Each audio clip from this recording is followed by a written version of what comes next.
আরে আকাশ, তাহলে কি করবি? পিকনিক করবি না করবি না? হ্যাঁ হ্যাঁ, পিকনিক করবো। হ্যাঁ, তাহলে কালকে টাকা জমা দেওয়ার লাস্ট ডেট, স্যার তো বলেই দিলো। আমি কালকে দিয়ে দেবো তাহলে। ঠিক আছে। আরে প্রবীর, তুই করবি না করবি না? আরে আমার দাদাকে শুধু দেখবো, যদি টাকা দেয় তাহলে আমি পিকনিক করবো। আরে ঠিক আছে, তাহলে কালকে শুধিয়ে দেখবি। ঠিক আছে। আরে যাই দাদার কাছে কি যায়, দাদা খোলা বাগানে আছে, দেখি গে যদি পয়সাটা দেই।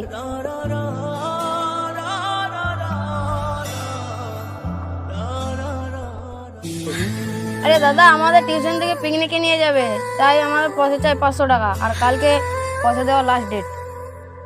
আরে ভাই, আমরা তো গরিব মানুষ, আমার কাছে এখন 500 টাকা নেই। তুই যখন বলছিস তাহলে আমাকে কোথা থেকে জোগাড় করতে হবে। ঠিক আছে। আরে ভাই, যখন পিকনিকে যাওয়ার জন্য জেদ করছে, শেষ নম্বর বলে আমার কাছে ফোনটাই আছে, যাই ফোনটাই বিক্রি করে দিই।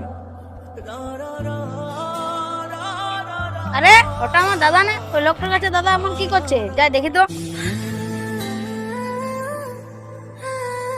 আরে দাদা, এই ফোনটা আমার নেন, তার বদলে আপনি যত টাকা দেবেন দেন। আরে আমার পিকনিকের জন্য দাদা তার শেষ সম্বল ফোনটা বিক্রি করে দিচ্ছে, তাই আমি পিকনিকে যাবো না, দাদাকে বারণ করে দিবেন। আরে দাঁড়াও দাদা, আমার পিকনিকে যাওয়ার ডেট ক্যান্সেল হয়ে গেছে, তোমাকে ফোনটা বিক্রি করতে হবে না। ঠিক আছে ভাই। আমাদের মতো গরিবের জন্য এসব পিকনিক আরে মানায় না। ভিডিওটা ভালো লাগলে অবশ্যই লাইক সাবস্ক্রাইব করবেন।